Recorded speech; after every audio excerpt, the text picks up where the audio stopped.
me one thing in your life that is great that came as a result of being comfortable.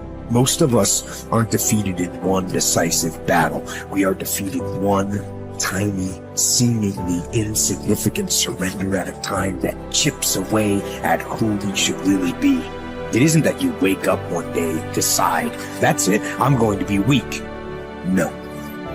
It is a slow, incremental process. It chips away at our will. It chips away at our discipline. Move out of your comfort zone. It's the courage to move into your zone of discomfort where you feel awkward and clumsy and sometimes alone. The comfort zone is one of the greatest enemies of human potential and of your potential.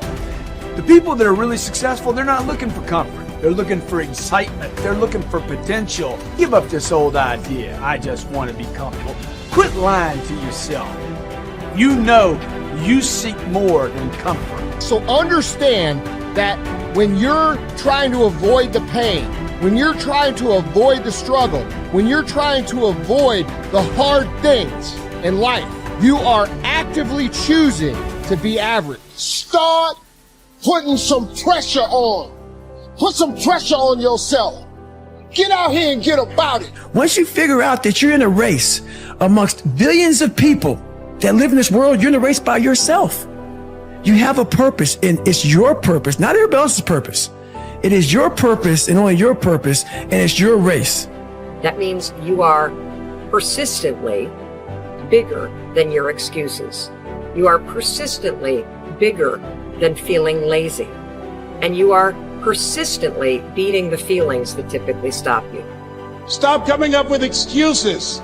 Don't give yourself permission to continue to live a small life. You can't fit a big dream into a small life. Give yourself permission to go for it, to test yourself, to challenge yourself, to live full. When the sun comes up, you've got all the books, you've got all the tapes, you've got all the access. Now it's time to hunt. And what separates you from everybody else is that when it's time to hunt, you're ready to hunt. What I've come to appreciate when you're working on changing your life, changing some bad habit, getting out of addictive situations or relationships, or working to build a dream or making a difference in our society, it's hard. There are going to be all kinds of challenges that we all must face. You cannot live in this world without a challenge. You cannot live in this world without a struggle. Greatness is right on the other side of pain. So what are you running from it for? You say you want to be successful, then push through it. Stop making excuses and go get it. The lack of self-discipline is the major cause of failure, frustration, underachievement, and unhappiness in life. It causes us to make excuses and sell ourselves short. Perhaps the two biggest enemies of success, happiness, and personal fulfillment are first the path of least resistance and second, the expediency factor. The path of least resistance is what causes people to take the easy way in almost every situation. They seek shortcuts to everything. They arrive at work at the last minute and leave at the first opportunity. They look for rich, quick schemes and easy money. Over time, they develop the habit of always seeking an easier, faster way to get the things they want, rather than doing what is hard but necessary to achieve real success. The expediency factor, which is an extension of the law of least resistance, is even worse when leading people to failure and underachievement. This principle says people invariably seek the fastest and easiest way to get the things they want, right now, with little or no concern for the long-term consequences of their behavior. In other words, most people do what is expedient, what is fun and easy, rather than what is necessary for success. Every day, and every minute of every day, there is a battle going on inside of you between doing what is right, hard, and necessary, like the angel on one shoulder, or doing what is fun, easy, and of little or no value, like the devil on your other shoulder. Every minute of every day, you must fight and win this battle with the expediency factor and resist the pull of the path of least resistance if you truly desire to become everything you are capable of becoming.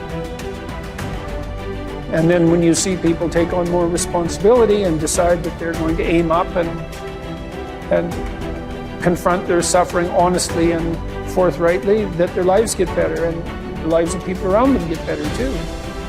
And so that's very strange as well, because it also means that the pathway to less suffering is through suffering, right? And that would be hopeful if the world was constituted that way. It's like, well, there's suffering. How do you make it worse? Run away. How do you make it better? Confront it. Yeah, but it's suffering. It's like, yeah, but it's there. There it is. It's right there. It's a precondition for existence or something like that. And it's like you have something important to do as well.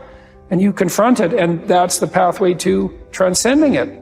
We need to figure out, like, now, today, what is, the best way to live your life? What is the, there's got to be ways you can be putting forward the most positive energy. I mean, we know objectively what's causing pollution. We know objectively what's causing birth defects, and we're taking in too much chemicals and not enough vitamins. We know objectively all this stuff.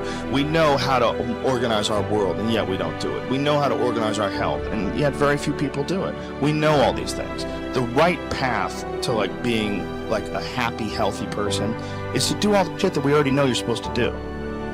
Take care of your body, take care of your health, take care of your mind, your stress, meditate, be kind to people. We all know that. I mean, you ask anybody, they know how to get by and to be the most evolved version of you that you can be. I mean, it's not like a magical checklist. If you talk to people about it, you said, okay, here you got a person, you want to improve them. What are the things you're going to do to them?